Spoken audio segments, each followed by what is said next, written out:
1335년 함경도 화령에서 한 남자가 태어났습니다. 이름은 이성계. 어릴 때부터 활을 기가 막히게 잘 쏴서 신궁이라는 별명이 붙었죠. 30년 동안 전쟁터에 나가서 단 한 번도 지지 않았습니다. 홍건적, 왜구, 여진족, 고려를 침략하는 모든 적들을 다 때려잡았습니다. 백성들이 그를 영웅으로 추앙했죠. 1388년 위화도 회군, 군대를 돌려 개경을 장악했습니다. 1392년 마침내 새로운 나라 조선을 세웠습니다. 건국의 영웅, 태조 이성계. 근데 여기서 끝나면 영웅담이었겠죠? 문제는 그 다음입니다. 1398년 건국한 지 겨우 6년 만에 이성계는 왕위를 내려놓고 함흥으로 도망갑니다. 왜냐고요? 아들이 다른 아들들을 다 죽여버렸거든요. 오늘은 나라는 세웠지만 집안은 완전 개판이 된 이성계의 이야기, 그리고 형제를 다 죽이고 왕이 된 아들 이방원의 이야기를 들려드리겠습니다. 조선 왕조 최대의 막장 드라마 왕자의 난입니다. 이성계는 고려 말기의 전쟁 영웅이었습니다. 활솜씨가 워낙 뛰어나서 신궁이라는 별명이 붙었을 정도였죠. 실제로 그의 활솜씨를 전하는 전설이 수없이 많습니다. 1361년 이성계가 26세 때 홍건적 10만 명이 고려를 침략해서 수도 개경이 함락됩니다. 공민왕은 남쪽으로 피신했죠. 이성계는 친병 2,000명을 이끌고 수도 탈환 작전에 참가해서 큰 전공을 세웁니다.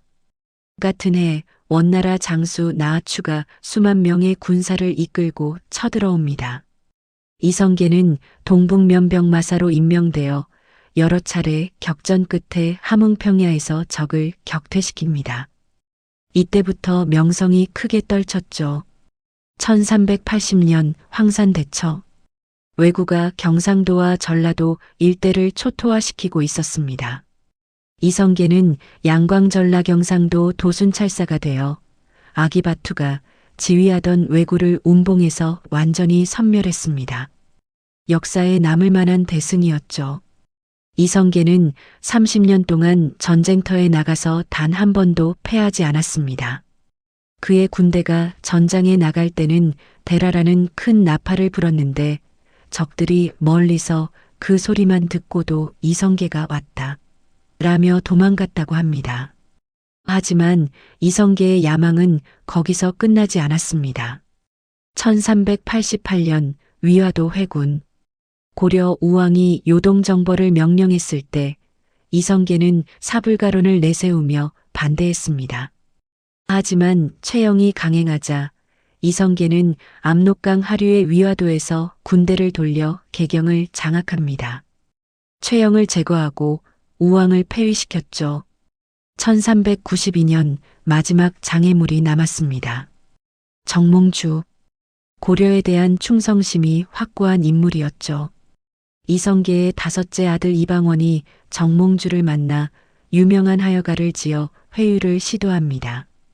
이런들 어떠하리 저런들 어떠하리, 만수산 드렁칠기 얽혀진들 어떠하리, 우리도 이같이 얽혀 천년만년 살고지고. 정몽주는 단심가로 답합니다. 이 몸이 죽고 죽어 100번 고쳐 죽어 백골이 진토되어 넋이라도 있고 없고 임향한 일편단심이야 가실 줄이 있으랴. 회유가 불가능하다고 판단한 이방원은 무사를 보내 정몽주를 선주교에서 타살합니다. 이 자리에서 대나무가 솟았다고 해서 선주교라 부르게 됐죠. 정몽주가 제거되자 더 이상 장애물은 없었습니다. 1392년 7월 조준, 남은, 정도전 등이 공양왕을 폐위시키고 이성계를 왕으로 추대합니다. 새로운 나라, 조선의 탄생입니다. 이성계는 국호를 조선으로 바꾸고 한양으로 천도했습니다. 그리고 정도전, 조준, 남은 등 개국 공신들과 함께 새로운 시대를 열어갔죠. 완벽한 영웅담처럼 보이죠? 근데 여기서부터 문제가 시작됩니다. 이성계에게는 두 명의 부인이 있었습니다. 첫 번째 부인 신의왕후 한씨, 두 번째 부인 신덕왕후 강씨, 그리고 아들이 8명이었습니다. 첫 번째 부인 한씨 소생으로 6명, 일남방우, 이남방과, 삼남방해, 사남방간, 오남방원, 육남방연, 두 번째 부인 강씨 소생으로 2명, 칠남방번, 팔남방석. 조선을 건국한 1392년 이성계는 누구를 세자로 삼을지 고민했습니다. 상식적으로 생각하면 첫째 아들 방우가 세자가 되어야 했죠. 하지만 방우는 왕위에 별 관심이 없었습니다. 신하들은 나이와 공로를 감안해서 이남방과 또는 오남방원을 세자로 세우라고 추청했습니다. 특히 이방원은 조선 건국에 가장 큰 공을 세운 아들이었습니다. 정몽주를 제거한 것도 방원이었죠. 그런데 이성계는 놀라운 결정을 내립니다. 1392년 막내 아들 방석을 세자로 책봉합니다. 방석은 당시 겨우 10살이었습니다. 왜 막내를 세자로 삼았을까요? 이유는 2가지였습니다. 첫째, 이성계는 두 번째 부인 강씨를 매우 사랑했습니다. 강씨는 고려 명문가 출신으로 이성계가 조선을 건국하는데 큰 도움을 준 인물이었죠. 둘째, 정도전 등 개국 공신들이 방석을 밀었습니다. 왜냐고요? 이방원이 왕이 되면 자신들을 제거할까봐 두려워했기 때문입니다. 정도전은 왕권보다 신권이 강한 나라를 만들고 싶어 했는데 이방원은 강력한 왕권을 주장하는 인물이었거든요. 이방원의 불만은 대단했습니다. 내가 정몽주까지 죽이면서 조선 건국에 공을 세웠는데 고작 10살짜리 막내가 세자라고? 하지만 겉으로는 불만을 드러내지 않았습니다. 참고 기다렸죠.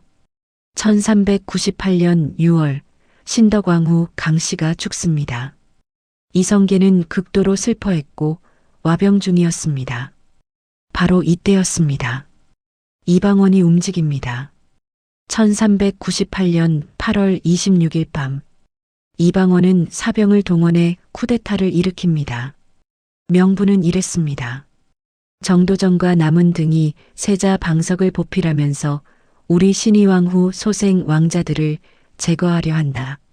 그날 밤 피바람이 불었습니다. 이방원의 군사들이 정도전의 집을 습격했습니다. 정도전은 달아나려다 붙잡혀 즉시 살해당했습니다. 조선 건국의 설계자 삼봉정도전의 최후였죠. 남은 심효생, 박이 등도 모두 살해당했습니다. 그리고 이방원은 더 나아갑니다. 세자 방석을 폐위시켜 귀양을 보내는 도중에 살해했습니다. 방석의 친형 방번도 함께 죽였습니다. 이성계가 가장 사랑했던 두 아들이 하룻밤 사이에 죽었습니다. 조선왕 조실록은 이렇게 기록합니다. 태조는 방번과 방석의 죽음을 예상하지 못했고 매우 안타까워했다. 눈물을 흘리며 경순공주의 머리를 직접 깎아 비구니로 출가시켰다. 이성계는 충격에 빠졌습니다.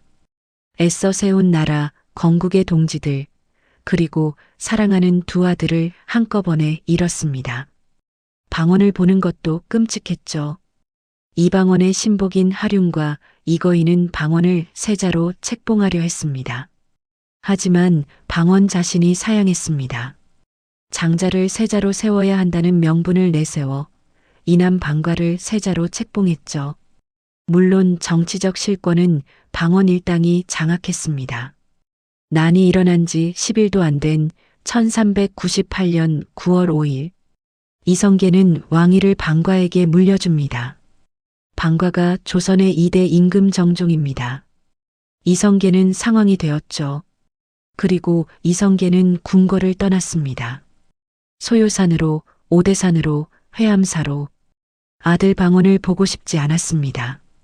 1400년 1월 또다시 왕자의 난이 터집니다. 2차 왕자의 난입니다. 정종에게는 정비소생의 아들이 없었습니다.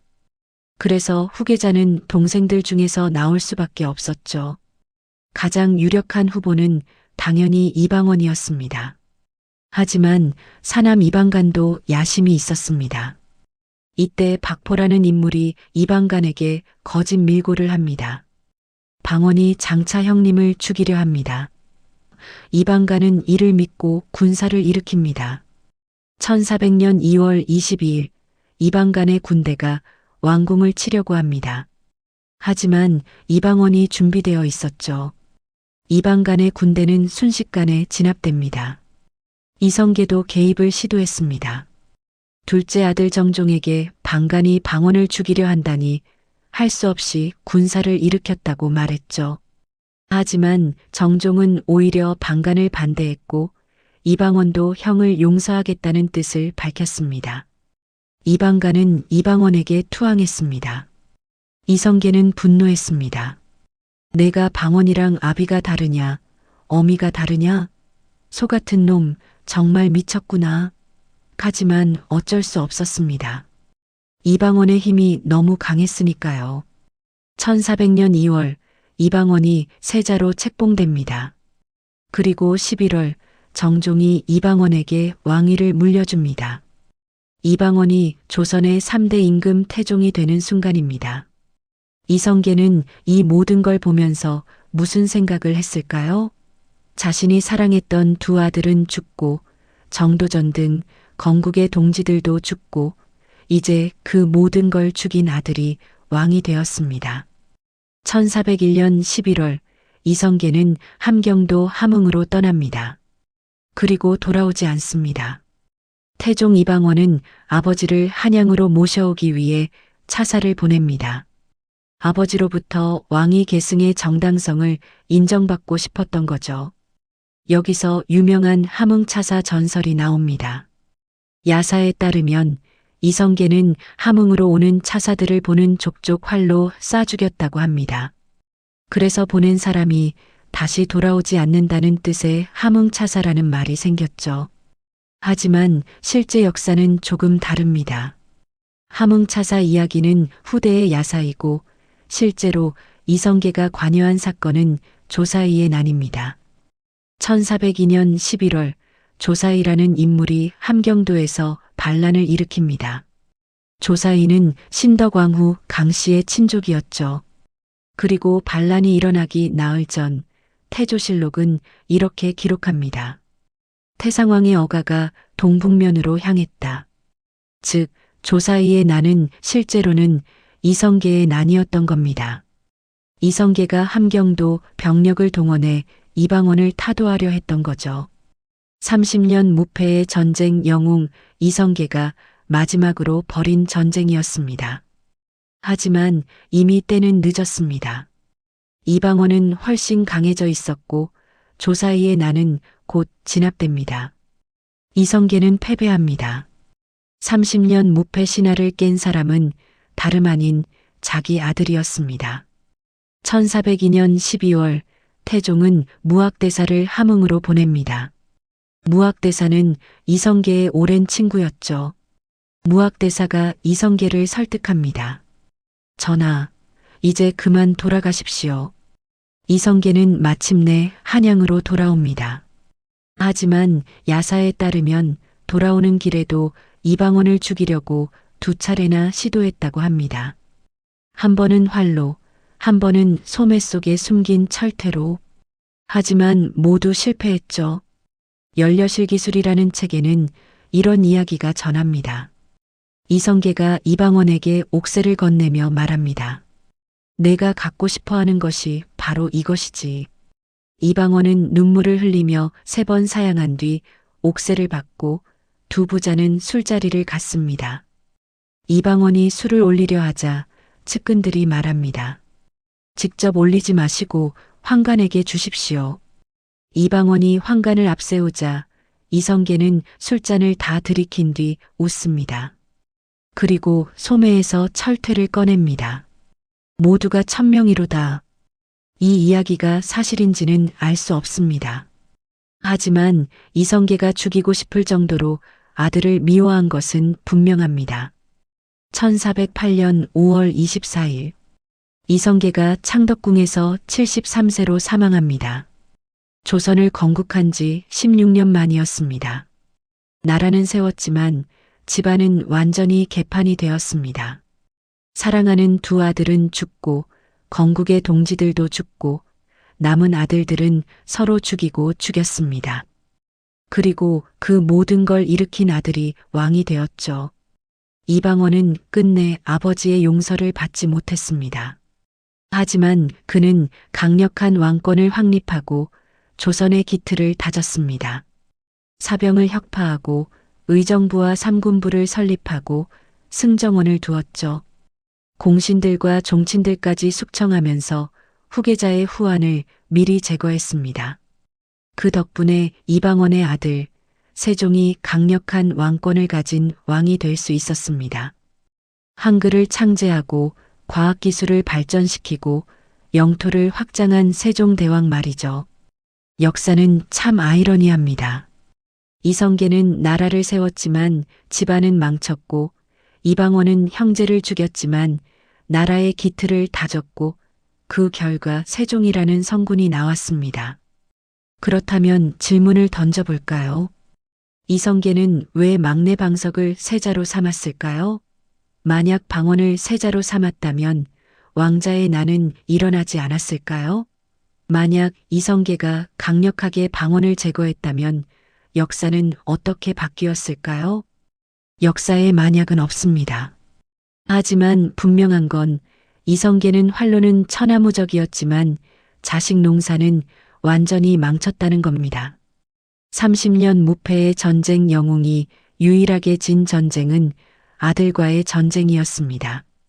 오늘 영상이 도움이 되셨다면 구독과 좋아요, 알림 설정 부탁드립니다. 다음에 더 흥미로운 이야기로 찾아뵙겠습니다. 감사합니다.